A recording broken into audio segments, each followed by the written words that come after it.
Parecía que no iba a ocurrir más, pero ocurrió. Intercambio de espías entre Rusia y los Estados Unidos.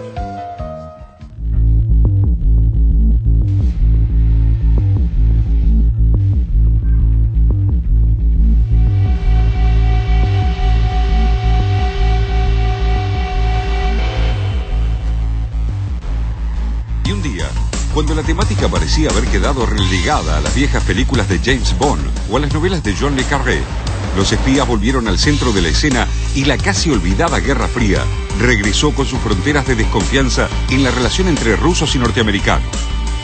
Los 10 hombres y mujeres que en la noche del último domingo de junio fueron detenidos por el FBI mientras cenaban en sus hogares de Nueva York, Boston, Virginia, Nueva Jersey, acusados de espionaje, lavado de dinero y conspiración, son los nuevos protagonistas de una vieja historia que ya se creía sepultada tras la caída del muro de Berlín y la perestroika de Gorbachov. Según el FBI, que dice haberlos investigado durante años, estas personas se valían de documentos falsos para asumir identidades como residentes legales, luego obtenían un trabajo o se unían a grupos relevantes para pasar información a Rusia que financiaba sus actividades. El gobierno de Moscú reaccionó con perplejidad ante las informaciones del Departamento de Justicia norteamericano.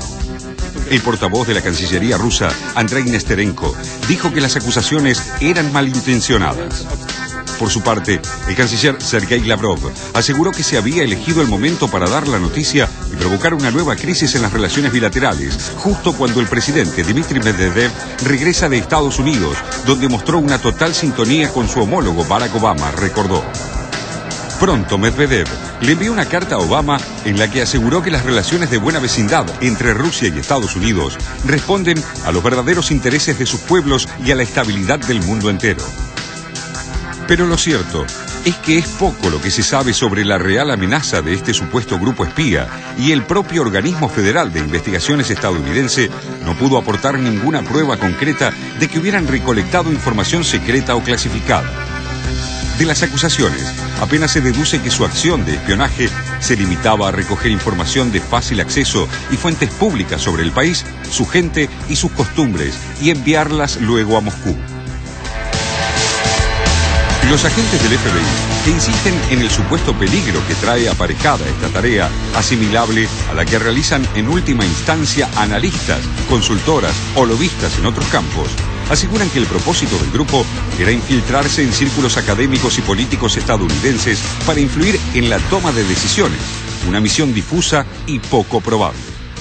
Además, y aunque parezca un gag de la recordada serie del Superagente 86, la Fiscalía explicó que los detenidos actuaban desde la ilegalidad porque no sacaron carnet de agente extranjero ante la justicia de Estados Unidos. Según las pruebas aportadas por el FBI, los espías rusos trabajaban como matrimonios para pasar inadvertidos y respondían a las órdenes del SVR, la agencia surgida de las cenizas de la KGB soviética.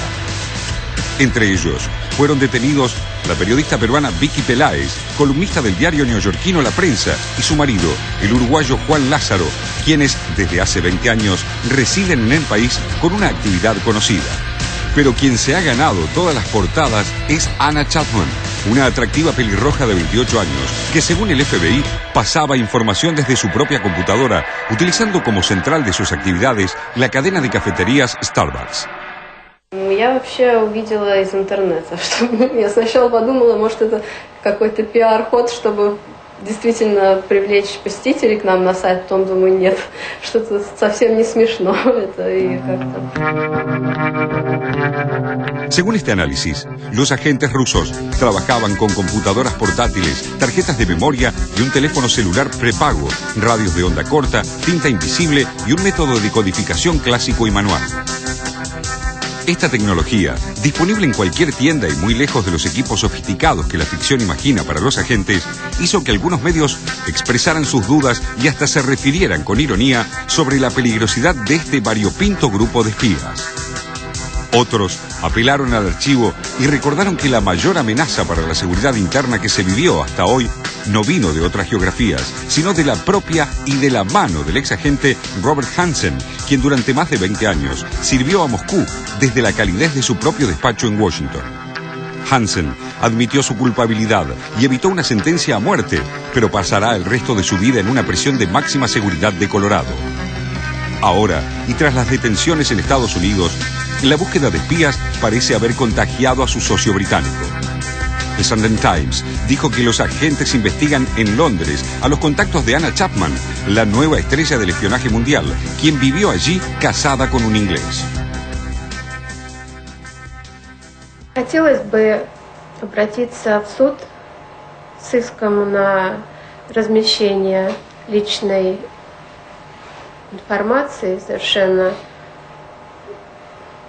личной жизни, что называется. Вообще я не считаю, что она там какая-то Мата-Хари и прочее. Она у нее нормальная жизнь 28-летней женщины.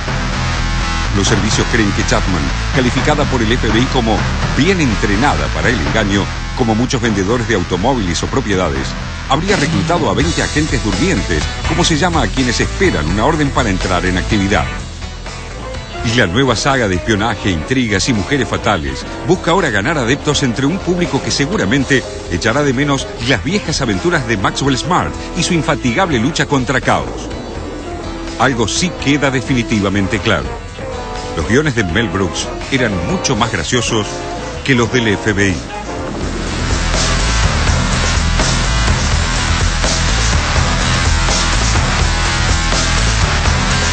Un par de puntos en la secuencia. Nos hablábamos los días pasados con Pedro y decíamos, ¿son espías realmente? ¿Qué hay acá? ¿Qué hay detrás de todo esto? ¿Qué está buscando? Uno siempre pensando en la cosa, dándole vuelta de tuerca a la conspiración y diciendo, ¿qué está buscando Estados Unidos con esto cuando las cosas además parecen empezar a encaminarse en términos de relaciones personales entre los presidentes y demás?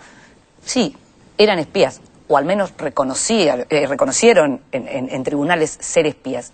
¿Qué es ser espía? ¿Qué tipo de información podían recabar en la vida que hacían? ¿Hasta dónde llegaban? ¿Qué hacían? En lo que tiene que ver con lo que yo conozco de la Rusia postcomunista, la cuestión de los servicios de inteligencia tiene como distintas aristas, distintas ramas. En este caso, más bien, lo que me parece es que es como un resto de una conducta que se tuvo siempre, la de tratar de infiltrar personas comunes, trabajando para los servicios secretos rusos. Naturalmente, uno tiende a pensar que el presidente Medvedev no tenía la menor idea de que esto seguía ocurriendo. Y al mismo tiempo, naturalmente, uno tiende a pensar que esta gente conseguía algún tipo de información que tampoco sabemos muy bien para quién podía resultar valiosa. Digo, ni en términos de negocios, ni en términos políticos parece realmente que pudieran aportar demasiado para el Kremlin, aunque sí son gente pagada por Rusia viviendo la vida que viven los estadounidenses. A lo mejor les servía para algo. En principio uno no tiende a pensar para qué. Sí, muchas preguntas. Yo estaba siguiendo bastante lo que estaba pasando a través de la prensa rusa, y en la prensa rusa hasta hoy todavía se insiste en supuestos espías. O sea, no se lo da por confirmado. Seguimos la prensa rusa en inglés, Pedro. En inglés, es verdad, lo que dice el Moscow Times, básicamente, claro. Pero también las agencias de noticias. RIA Novosti sí. Es una agencia sí. Oficial y está en castellano, sí. Y también se ha hablado de supuestos espías. Russia Today sí. Es una cadena de televisión en varios idiomas, sí. Es oficial y también se ha hablado de supuestos espías. Digo que uno puede pensar que un espía ruso para Estados Unidos tiene como más elementos, porque como hay una política de secreto mucho más amplia, o sea, más difundida todavía en Rusia, quien sabe tener rusos espiando para Estados Unidos consiguen efectivamente mejor información que rusos infiltrados, perdón, ¿qué dije? Rusos, sí, no, dije rusos trabajando para Estados Unidos en Rusia, consiguen seguramente mejor información que rusos en Estados Unidos para Rusia. O sea, bueno, son los canjeados justamente, creo que son 4 rusos que seguramente trabajaron por dinero. Pero ellos seguramente le daban mejor información a Estados Unidos que estos otros que trabajaban para Moscú. Sí, si uno se pone a pensar un poco. Nunca se sabe, al fin y al cabo. Claro, digamos, uno ve todo esto muy reducido a la caricatura, ¿no? Sí, definitivamente. De Maxwell Smart. La realidad es que este tema de las operaciones de inteligencia, el tema de los dobles agentes, sí.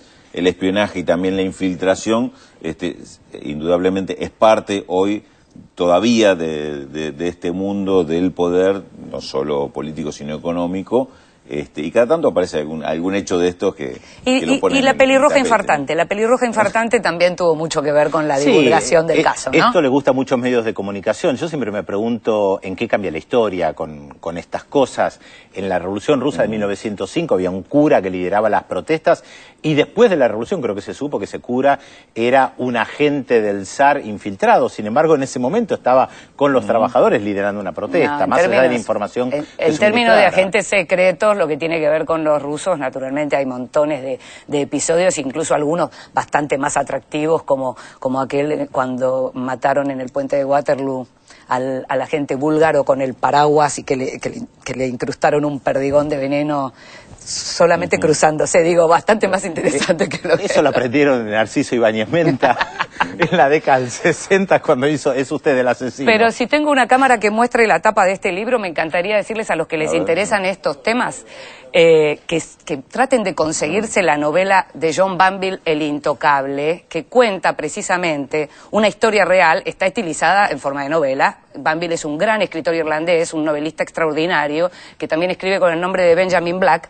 El Intocable es la historia de los 4 de Cambridge, que eran precisamente 4 académicos británicos que espiaban para la Unión Soviética y que fue un caso que provocó mucho escándalo y del cual se habló mucho. La historia es buenísima.